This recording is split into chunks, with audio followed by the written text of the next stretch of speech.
আগস্টের শেষে চীনে যাচ্ছেন নরেন্দ্র মোদী। আমেরিকার চাপিয়ে দেওয়া 25% শুল্ক আবার রাশিয়ার সঙ্গে তেল বাণিজ্যের কারণে আরও 25% বাড়িয়ে দেওয়ায় ভারতের দাদাগিরি যখন চুরমার, এই সময় চীন ছাড়া আর কোথায় বা যাবেন শুল্ক নিয়ে দিশেহারা মোদী। ফলে এরই মধ্যে শুরু হয়ে গেছে কানাঘুষা। সবকিছু ঠিক থাকলে ট্রাম্পের খেয়ালখুশি আচরণ থেকে এবার নিজেদের বাঁচাতে এক হতে চলেছে এশিয়ার এই দুই শক্তিশালী খেলোয়াড়। মোদী যখন শত্রুর শত্রু বন্ধু এই নীতিতে হাঁটছেন, ঠিক এই সময়ে শোনা গেল পুতিনও নাকি আসছেন ভারত সফরে। অর্থাৎ পশ্চিমা শক্তির বাইরে গিয়ে এবার এক হয়ে যাচ্ছে ভারত, চীন, রাশিয়া। আর এ কারণেই বিবিসি সহ পশ্চিমের প্রায় সবকটি গণমাধ্যমের চোখ এখন এই দক্ষিণ এশিয়ার দিকে। বিবিসি তো এক প্রতিবেদনে বলেই ফেলেছে, ট্রাম্পের এই পদক্ষেপের কারণে ভারত এখন স্ট্র্যাটেজিক সম্পর্কগুলোকে ঝালিয়ে নেওয়ার একটা সুযোগ পাচ্ছে। একই কথা শোনা যাচ্ছে ভারতের একটি প্রথম সারির থিঙ্ক ট্যাঙ্ক গ্রুপের মুখেও। গ্লোবাল ট্রেড রিসার্চ ইনিশিয়েটিভ নামে এই থিঙ্ক ট্যাঙ্ক সংস্থাটির মতে, আমেরিকার এই সিদ্ধান্তের ফলে রাশিয়া, চীন ও অন্য আরও অনেক দেশের সঙ্গে ভারতের সম্পর্ক গভীর হতে চলেছে।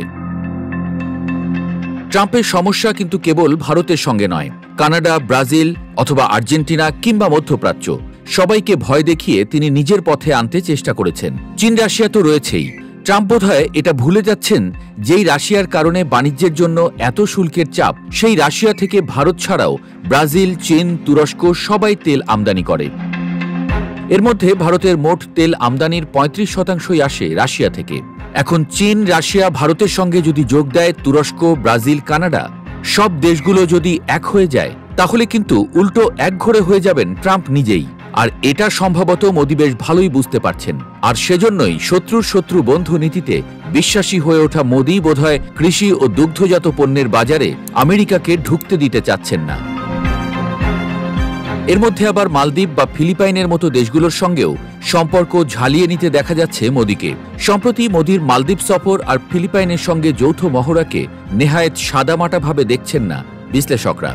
এতদিন যেখানে চীনের প্রভাব ঠেকাতে এসব দেশের সঙ্গে সম্পর্ক ভালো রেখেছে ভারত, পাশার দান ঘুরে যাওয়ায় এবার আমেরিকার প্রভাবমুক্ত রাখারও একটা সুযোগ তৈরি হয়েছে।